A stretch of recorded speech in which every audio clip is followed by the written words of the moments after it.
This is a presentation about the water pollution in China and the effects that it has on its population and the solutions that are being looked at in order to solve this problem. The issue at hand is a majority of China's population does not have access to safe drinking water, or it's not usable for agriculture as well. 2/3 of China's rural population relies on tainted water, leading to many diseases such as cancer. 50% of China's freshwater resources are contaminated by paper and pulp mills because there is lax regulation on dumping and freshwater supplies. Lead, fluoride, and metals contaminate many of the water supply, and 2/3 of China's 660 cities face water shortages. The dumping of toxic human and industrial waste, along with agriculture wasting into the rivers and lakes, have contributed to the contamination of fresh drinking water. Factories have long been able to freely dump their wastewater into lakes and rivers due to poor environmental regulation, weak enforcement, and local corruption. Priority has been given to economic development over public health.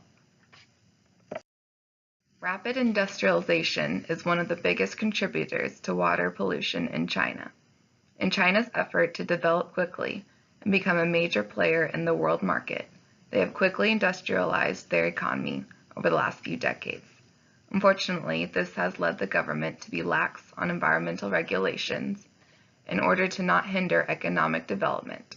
China's rapid development has also caused them to be biggest polluter worldwide, leading to global controversy as to who should be most responsible for cleaning up the environment. Another major cause of water pollution has been the recent urbanization of China. China's rural population has been migrating to the cities since the 1970s, and now 36% of the nation's land supports 96% of the population. In the next 17 years, an estimated 300 to 400 million more people are projected to move from rural areas to cities. With more people moving to the cities, there will be a higher demand for energy consumption in concentrated areas, leading to further pollution within the cities.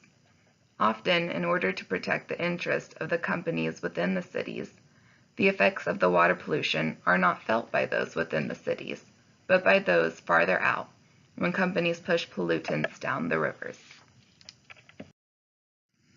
Water pollution has negative impacts on the well-being of those living in China. As already mentioned, half of the population cannot access safe drinking water. Therefore, many are forced to drink contaminated water. This has led to a term called cancer villages.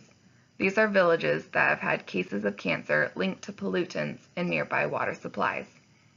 In 2001, the phenomenon gained attention when villagers had been contaminated by heavy metals. The cancer morbidity rate in this village was 9 times higher than that of the national average.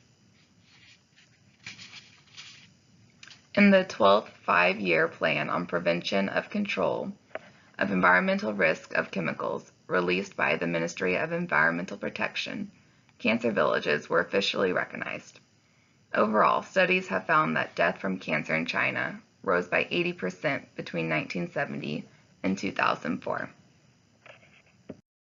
Along with cancer villages, health concerns such as elevated fluoride levels, arsenic poisoning, and excessive iodine intake are negatively impacting the people of China. In 2013, more than 1,000 counties across the country had elevated fluoride levels. Nearly 21 million people suffered diseases caused by excessive exposure. Arsenic poisoning also affected about 600,000 people. Long-term exposure to arsenic can lead to skin problems and lung, bladder, skin, and kidney cancer. And due to poor drinking water, 30 million people consumed excessive amounts of iodine. There are not only health concerns due to water pollution, but also global concerns. Growing global water scarcity is undermining peace and stability around the world, but especially in Asia. Not only does China face water pollution, but also the dilemma of a water shortage. This shortage is only made worse by the fact that the water available to use is unsafe. This has led China to encroaching on Asia's rivers. China controls the headways of 10 of the 11 major rivers of Asia. Hydroelectric dams built by China along these rivers have been sources of friction between China and its neighboring countries. As of now, China is cooperating and sharing with its neighbors, but as rapid growth and continued deterioration of water quality continues, China may become a little more stingy, leading to tension in the region.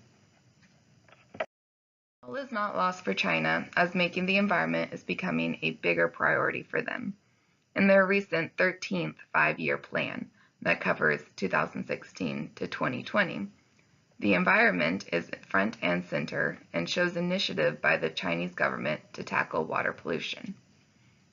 Along with goals set out by the government, tools for implementing pollution controls, such as environmental supervision talks, public interest litigation, and tradable pollution rights. Environmental supervision talks was first introduced in 2007. These talks are dialogues between officials of the Ministry of Ecology and Environment on one side and local officials on the other. These talks help in making local officials respond to concerns raised by ministry officials and that they meet explicit requirements and deadlines. Environmental public interest litigation is also being used to combat water pollution. The new Environmental Protection Law has granted about 700 NGOs the right to initiate environmental public interest litigation cases. This helps in getting pollution victims justice and putting pressure on companies to comply with environmental regulations. Trading pollution rights are also useful in combating pollution. China has set up more than 20 local trading platforms that allow companies to buy and sell rights to emit pollutants. Pollution does not respect territorial boundaries, and therefore water pollution in China has far-reaching consequences. The continued polluting of rivers and lakes will cause China to take more control of Asia's rivers, disrupting peace and causing conflict between countries fighting for resources. But China is making efforts to fix their water pollution problems and is recognizing that making the environment a priority is essential to keeping their population healthy.